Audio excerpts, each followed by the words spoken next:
Tribe of Habits here, recording another voiceover for another training log for the second section of the week. First and foremost, I'd like to thank subscriber number 38. And yep, let's get right into it. We start this session with my favorites, ring push-ups. Just the execution on these can change things so much. It's mind-blowing every single time. So for the time being, I've been trying to slowly up the number of reps I can keep my elbows tucked in. So I try to do it in a barrel press fashion, sort of, if you're thinking of dumbbell pressing. And then gradually, as I approach failure in that fashion, I change my execution into more of I guess if a standard form for dumbbell pressing, if I continue to utilize that comparison. And yeah, I also make sure to keep the rings in alignment with my torso, so not with my, I guess it would be about keeping the rings between nipple line and belly button line, rather than unconsciously letting them shift towards the shoulder line and taking tension away from the chest. Then we move onto these super wide pull-ups. These are absolutely tremendous for teres major and whatnot, rhomboids, all that stuff. And I'm pretty happy with my progress on these so far. I've just gotten to 12 kilos, and I'm hoping to reach 20 kilos by the end of the year. Hopefully I can do that. It would be pretty cool.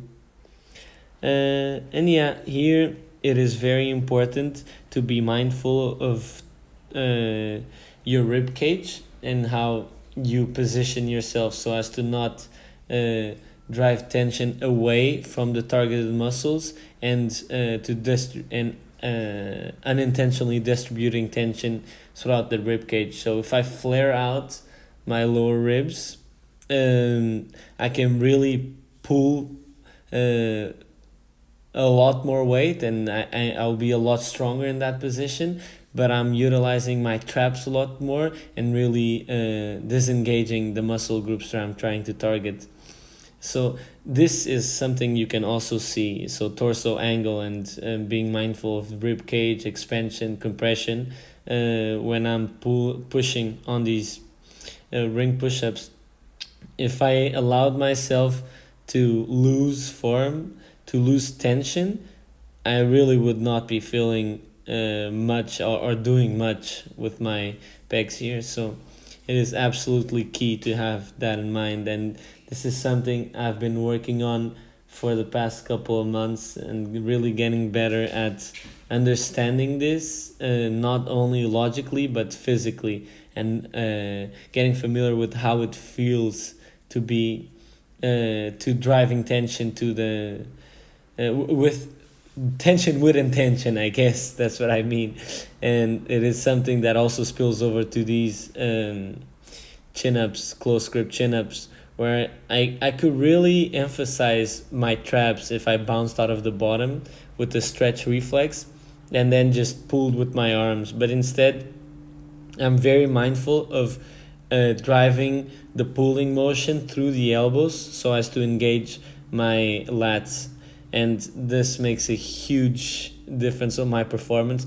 And when I say this, you might be inclined to believe that I mean, oh, you're stronger here. No, I'm significantly weaker, but then I'm actually targeting the muscle group that I'm trying to target that's weak, and that it's problematic that it's so weak.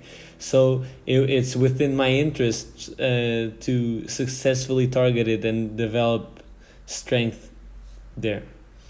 And then we move on to the last part of the workout, which is bicep isolation. I do 2 sets of incline curls with 16 kilos. My primary goal with these would be to get to 18 kilos for a 10. And yeah, just recently, so that isn't included in this session, but since then, I've added on one extra set. So for those who've been following, I've been trimming down volume, and now I'm doing the reverse. And now for this week's dose of somewhat cohesive scattered thoughts. Conforming is often sold as a necessity, and so individuality is marginalized, set aside as weird and awkward. Normal is the ordinary, and you are encouraged to stay within those boundaries. Your thinking is suggested to stay within those boundaries too. Logical questioning is far too problematic after all. It would be bothersome. When you turn 10 years old, you are special. Then you turn 15 and you are a genius. And finally, you turn 20 and you are plain old ordinary. Gave in and conformed to the system that surrounded you as you grew up, only to be left as a half empty sack of meat that's gonna have to figure life out on its own, despite no longer being sure of what own or self means.